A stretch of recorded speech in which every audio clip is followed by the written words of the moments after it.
जय भोलेनाथ। जटाटवी गलज्जलम प्रवाह पावित स्थले गलेव लंबे लंबितांबुजंग तुंग मालिका डमड डमड डमड डमड निनाद वड्डवर वयम चकार चंड तांडवम तनोतु न शिव शिवम। सभी साथियों को जय भोलेनाथ। हमने किरण की बुक शुरू की थी एग्जाम्स के सेट वाइज। ये आपकी किताब थी, इसमें से हमने 4 सेट कंप्लीट कर लिए थे। आज हम करते हैं सेट 5। सेट 5 आपका रहेगा हरियाणा कलरक यूडीसी और पूछा गया था आपका 23/6/2016 को जो एग्जाम हुआ था उसके क्वेश्चन करेंगे मैथ के। तो चलिए शुरुआत करते हैं। स्क्रीन के ऊपर पहला क्वेश्चन देखो। सिंपल इंटरेस्ट से आपका क्वेश्चन पूछा गया है। 6500 रुपए प्रिंसिपल दे रखा है, 8% रेट ऑफ इंटरेस्ट है, तो 6 महीने का साधारण ब्याज बताना है। तो आपको फार्मूला पता होगा, मूलधन गुणा दर गुणा समय और अपॉन 100, ये क्या होता है, साधारण ब्याज। इस तरीके से प्रिंसिपल कितना है 6500 रुपए, रेट ऑफ इंटरेस्ट है 8%, टाइम दे रखे हैं यहाँ पर 6 महीने। तो 6 महीने को हम साल में कर लेंगे कन्वर्ट, इसको 12 से डिवाइड कर देंगे और गुणा में बटे क्या करेंगे 100, बस इसको काट देंगे। तो ये हो जाएगा 6 दूनी 12, 2 चौके 8, तो 4 5 20 और 4 6 24 और 2 26, 260 रुपए क्या आ जाएगा सिंपल इंटरेस्ट 6 महीने का 6500 रुपए पर 8% की दर से। ठीक है, 4 5 20, 2 और 4 6 24 और 2 26। ठीक है, नेक्स्ट क्वेश्चन देखो, रेशियो का था। देखो मैंने कल वाले उसमें भी करवाया था सेट में, और मैंने आपको बताया था इसको हम 2 तरीके से कर सकते हैं। पहला तरीका देखो, आज मैं थोड़ा सा दूसरा तरीका आपको बताता हूँ। एक्स वाई का रेशियो दे रखा है 5:3, यहाँ लिखेंगे 5:3। अब देखो वाई और जेड का दे रखा है 2:5, तो वाई के नीचे लिखेंगे 2, देखो यहाँ पर लिखेंगे 2:5, इस तरीके से लिख देना। जो मैंने पिछले सेट में तरीका बताया था वो क्या था, 5 दूनी 10, 3 दूनी 6 और 3 5 15, ऐसे लिख लेते थे और आंसर निकाल देते थे। अब की बार मैं दूसरा तरीका बताता हूँ। यहाँ पर देखो एक तरीका और, 2 है यहाँ पर तो इसके साइड में यहाँ पर 2 लिखेंगे, 3 है तो यहाँ पर जो खाली स्पेस है इस 3 को यहाँ लिख देंगे इस तरीके से, और इनको मल्टीप्लाई कर देंगे, 5 दूनी 10, 3 दूनी 6, 3 5 15। ये हो जाएगा आपका एक्स वाई और जेड।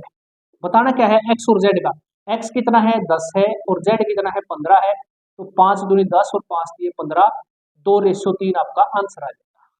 एक तरीका मैंने और क्या बताया था, ऐसे लिख लेंगे एक्स वाई का कितना रेशियो है 5:3 और वाई जेड का, वाई के नीचे वाई लिखेंगे तो 2:5।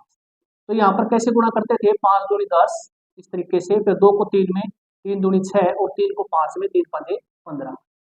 यहाँ से भी आपका आंसर क्या आ जाएगा, सेम आएगा।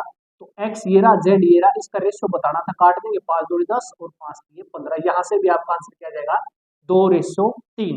तो ये आपके 2 तरीके हो गए हैं, एक तरीका तो ये है और एक तरीका ये है। दोनों जो भी आपको ठीक लगे उस तरीके से आप इस क्वेश्चन को सोल्व कर सकते हैं। ये देखो क्वेश्चन पूछ रखा है, वृत्त की परिधि दे रखी है 88 सेंटीमीटर, तो बताना है कि व्यास कितना होगा। देखो ये होता है एक वृत्त, और व्यास क्या होता है, यहाँ इस पॉइंट से लेकर इस पॉइंट तक इसको बोलते हैं व्यास, और इसका आधा क्या होता है यहाँ पर, ये होती है त्रिज्या आर, जिसको आर से डिनोट करते हैं।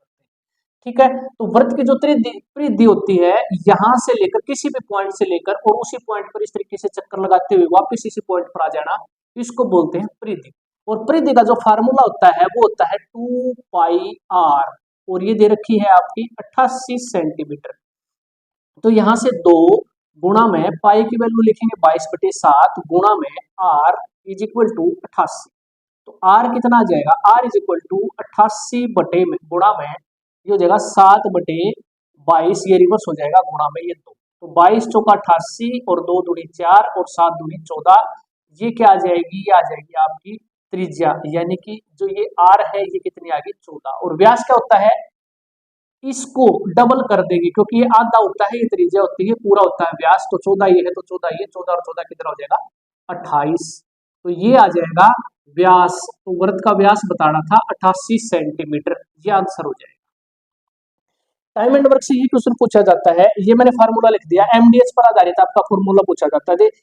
इस फार्मूले पर बेस क्वेश्चन कैसे आता है, इतने आदमी इतने दिन में मिलकर इतने घंटे काम करते हैं तो इतना काम करते हैं, तो कितने आदमी कितने दिन में मिलकर इतने घंटे काम करके कितना काम कर देंगे, इस टाइप का सवाल आता है। जैसे इसमें दे रखा है 10 आदमी 10 मजदूर 8 घंटा रोजाना काम करते हुए 6 दिनों में काम पूरा करते हैं, 10 मजदूर 8 घंटा काम करते हैं। देखो आदमी कितने हैं? 10 मजदूर।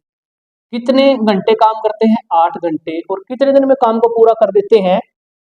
सॉरी, 8 घंटा काम करते हुए 6 दिनों में पूरा करते हैं। दिनों की वैल्यू कितनी है? 6। तो काम हम मान लेंगे एक काम को पूरा कर देते हैं। ठीक है, इज इक्वल टू बताना है सवाल में, हर रोज 6 घंटा काम करके 8 दिन में, 6 घंटा काम करके 8 दिन में कितने मजदूर, एम की वैल्यू बतानी है, उस काम को कर देंगे। तो यहां से डायरेक्ट 6 से 6 कैंसिल, 8 से 8 कैंसिल, तो मजदूरों की संख्या कितनी जाएगी? 10। इसको याद रख लेना। इस पर सीधा, इस फार्मूले पर बेस्ड सीधा क्वेश्चन पूछा जाता है, जैसे इस कलर वाले एग्जाम में पूछा गया है। प्रॉफिट एंड लॉस से क्वेश्चन पूछा गया है। एक किताब का मार्क प्राइस दे रखा है, अंकित मूल्य 150 रुपए, जो अंकित मूल्य उसके ऊपर है, डिस्काउंट वो 10% का देता है। तो बताना है 3510 रुपए में कितनी किताबें वो खरीद सकता है। तो देखो 150 रुपए की किताब है, अगर उस पर वो 10% का डिस्काउंट देता है तो डिस्काउंट देने के बाद उसका प्राइस कितना रह जाएगा, इस तरीके से देख लेंगे।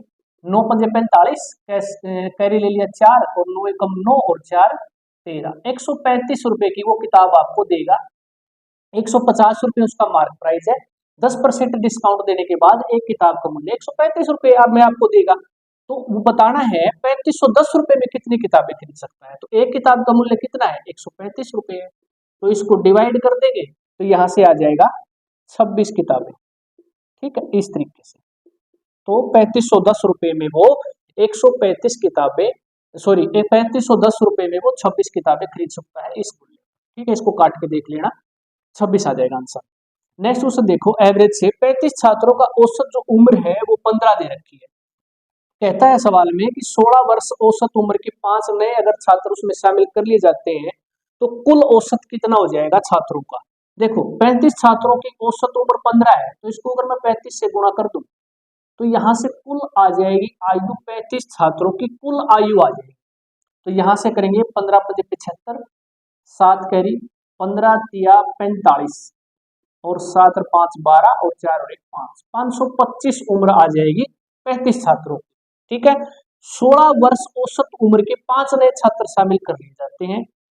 औसत है 16 और ये किसका है? 5 छात्रों का। तो 16 5 80 उनकी कुल आयु हो जाएगी 5 छात्रों की। अब जो इनको हम ऐड कर देंगे तो ये आ जाएगा 5, 8 और 2 10, 5 और 1 6, ये आ जाएगा 605 कुल आयु कितने छात्रों की? 35 ये थे और 4 5 ये थे, कितने हो जाएंगे? 40 छात्र। 40 छात्रों की अगर हम कुल आयु की बात करें तो वो है 605 वर्ष। इसको हम कुल औसत बताने 40 छात्रों की, तो 40 से इसको डिवाइड कर देंगे तो आंसर कितना आ जाएगा? 15.125, ये औसत उम्र आ जाएगी कुल 40 छात्रों। इस तरीके से क्वेश्चन सोल्व होगा। x की वैल्यू बतानी है, 2 की power 2x is equal to 64 है। देखो जब भी ऐसा क्वेश्चन आपसे पावर का पूछा जाता है तो उस क्वेश्चन में क्या करेंगे, बेस को बराबर करेंगे। यहाँ पर 2 है, यहाँ पर 64 है, तो इस बेस को बराबर कर लेना है। तो 2 की power 2x is equal to 64 को हम क्या लिख सकते हैं, इस 2 का मल्टीपल में करेंगे तो 2 की पावर 6 क्या होता है? 64। इस तरीके से बेस बराबर कर लिया। अगर बेस बराबर हो जाता है तो पावर क्या होती है? बराबर। बेस बराबर तो पावर बराबर, तो 2x जो पावर है इसके बराबर लिखेंगे ये 6, तो x कितना आ जाएगा? 2 से काटेंगे 2 तिया 6, तो x की वैल्यू आ जाएगी 3। ये आंसर हो जाएगा। ये परमुटेशन से आपका क्वेश्चन पूछा गया है। ये आपके अंक दे रखे 5 8 3 2 1, इन अंकों को से 3 अंकों की संख्याएं बनानी है और वह 3 अंकों की संख्याएं होनी चाहिए सम, और किसी भी डिजिट को दोहराना भी नहीं है। तो कितनी संख्याएं 3 अंकों की सम संख्याएं बनाई जा सकती है? ध्यान से समझ। देखो 3 अंकों की बात करता है, अगर हम इकाई का अंक यहाँ पर रखेंगे, अगर सम संख्या की बात करता है कि सम संख्या कितनी बनेगी, तो इकाई के स्थान पर या तो वो 2 आना चाहिए, इन्हीं संख्याओं का प्रयोग करना है, या तो 2 आएगा या फिर 8 आएगा। इसका मतलब इकाई का जो अंक हम लिखेंगे वो 2 तरीकों से लिखा जा सकता है। तो यहाँ लिखेंगे 2, एक अंक तो लिख दिया। अब इनमें से टोटल 5 में से एक अंक हमने यहाँ लिख दिया, वह 2 तरीके से लिखा जा सकता है, 2 या 8 से। ठीक है, 2 तरीके होगी। अब यहाँ से एक, यहाँ हमने एक अंक लिख लिया, तो बाकी कितने बच गए?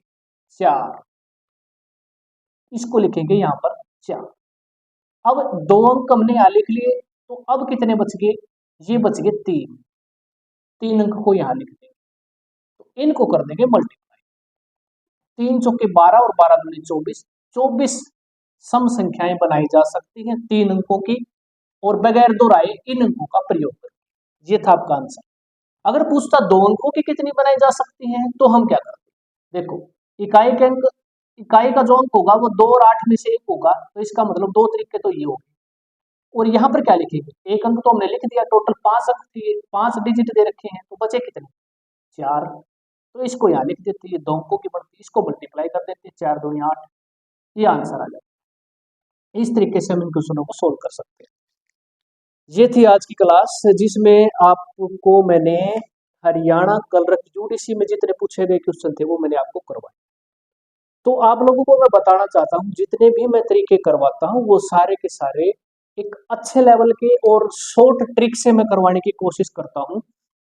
क्वेश्चन को जितना मिनिमाइज करके मैं बता सकता हूँ उतना मिनिमाइज मैं करके बताता हूँ, और जो क्वेश्चन आपको डिटेल में बताना होता है मैं उसको डिटेल में भी समझाने का पूरा प्रयास करता हूँ। एक क्वेश्चन को जितने तरीके से बताया जा सकता है उतने तरीके से मैं आपको बताता हूँ। कुछ कमेंट आ रहे थे कि सर इस तरह अगर हम चलते रहे तो ये 78 सेट पूरे नहीं होंगे, तो मैं आपको विश्वास दिलाता हूँ, अगर मैंने शुरू किया है तो मैं इसको खत्म भी करूंगा। अगर आपका एग्जाम फरवरी के लास्ट तक होता है, ठीक है, 24-25 फरवरी या मार्च के उसमें चला जाता है मंथ में, तो हमारे पास टाइम बहुत है, तो मैं 78 के 78 आपको एग्जाम से पहले करवा। जो ये सीरीज मैंने शुरुआत की है ना, इस सीरीज की, ये मैंने उन बच्चों के लिए की है जिन बच्चों ने 6 महीने कम से कम एटलीस्ट कोचिंग वगैरह ली है, और जिन बच्चों ने ऑनलाइन क्लासेस से सीखा है या फिर आपने ऑफलाइन कोचिंग ली है 6 महीने की, उन बच्चों के लिए ये जो क्लासेस मैं देता हूँ ये बहुत ज्यादा फायदेमंद होंगी, उन बच्चों की प्रैक्टिस हो जाएगी। ठीक है, जो आप ट्यूशन करना सीखते हो, जहां से भी आपने सीखा है और जो मैं ये तरीके करवाता हूँ, आपको उनमें कुछ ना कुछ डिफरेंस देखने को जरूर मिलेगा। यहाँ पर मैं जो तरीके करवाता हूँ ना वो बहुत ही ज्यादा अच्छे लेवल की कोशिश करता हूँ मैं आपको बताने की तरीके। कम से कम समय में आप क्वेश्चन को विद इन सेकंड कैसे निकाल सकते हो, और उसका एक्चुअल में जो लेंथी प्रोसेस, लेंथी जो तरीका होता है उसको समझाने का, वो भी मैं आपको समझाता हूँ। तो आप मेरे ऊपर यकीन करिए, आप इसकी प्रैक्टिस करते रहिए जो मैं करवाता हूँ। इसकी मैं पीडीएफ टेलीग्राम पर डालता हूँ, अगर आप किताब लेना चाहते हो तो किताब ले सकते हो, बहुत अच्छा रहेगा। अगर नहीं ले सकते हो किताब, तो मैं यहाँ पर जो आपको टेलीग्राम ग्रुप पर आपको पीडीएफ अवेलेबल करवाता हूँ, वहां से आप प्रैक्टिस कर सकते हो। प्रिंट आउट निकलवा लेना वहां से, जो मैं पीडीएफ डालता हूँ वहां से प्रिंट आउट निकाल के Haryana GK, English, Hindi, reasoning, सारे जितना भी पूरा का पूरा सेट आपने तैयार करना है। मौसम अच्छा है, पढ़ाई के अनुकूल है, तो आपने अच्छे तरीके से तैयारी करनी है। तो सिर्फ 2 महीने के अंदर, 2 महीने के अंदर आप सीईटी में अच्छा स्कोर करोगे, इस बात की गारंटी है। ठीक है, मैथ की देखो मैं लेता हूँ अपनी तरफ से, बाकी हरियाणा जी के मैं आपको क्या पढ़ाऊंगा, आपको खुद पढ़नी पड़ेगी हरियाणा जी के, और उसमें पढ़ाने का कुछ ऐसा है भी नहीं। कोई मंदिर दे रखा है, आपने पूछ लेता है ये मंदिर कहाँ पर है, बताओ इसमें समझाने की क्या बात है। आपने सीधी पुस्तक उठाई और इसमें से आपने याद किया कि भाई ये फलाना मंदिर यहाँ पर है, ये है, वो है, सारी की सारी चीजें हरियाणा जी के जैसे कोई भी जी के पढ़ने की है, करंट अफेयर पढ़ने की है, आप कोई भी किताब लो और उसमें से याद कर लो, बस। इसमें पढ़ाने का क्या है हरियाणा जी के, कुछ भी नहीं है। पढ़ाने की होती है आपकी इंग्लिश, पढ़ाने की होती है रीजनिंग, और आपका मैथ होता है पढ़ाने।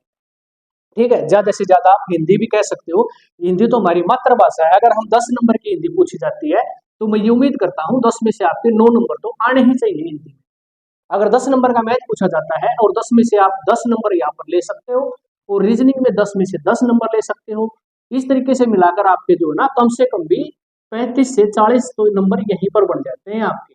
फिर रह गई हरियाणा जी की, हरियाणा से आप बिलोंग करते हो, हरियाणा के बारे में आपको जानकारी होनी चाहिए, तो आप जितने क्वेश्चन पूछे जाएंगे हरियाणा जी के उसमें से मोस्टली आप ठीक करके आ सकते हो, तो अच्छा स्कोर आपका यहाँ पर रहेगा। अगर आपकी मैथ और रीजनिंग पर अच्छी पकड़ है ना, मैथ और रीजनिंग और हिंदी और इंग्लिश, ठीक है, ये अगर आपके मजबूत है ना, 10-10 नंबर के पोर्शन, तो यहाँ पर 40 नंबर है। ये देखो 40 नंबर, और हरियाणा जी की अगर आपकी है, तो फिर आपको करंट से कोई क्वेश्चन पूछा जाता है, गलत भी हो जाएगा तो कोई दिक्कत वाली बात नहीं है। सेंटर लेवल की जीके पूछी जाती है, उसमें भी अगर एक आधा क्वेश्चन गलत हो जाएगा तो भी कोई दिक्कत नहीं है। आपकी हरियाणा जीके मजबूत होनी चाहिए, और सबसे पहले हरियाणा जीके से पहले आपकी 4 सब्जेक्ट मजबूत होने चाहिए, क्योंकि यहाँ पर 40 नंबर का रोल ये पल अदा करेंगे।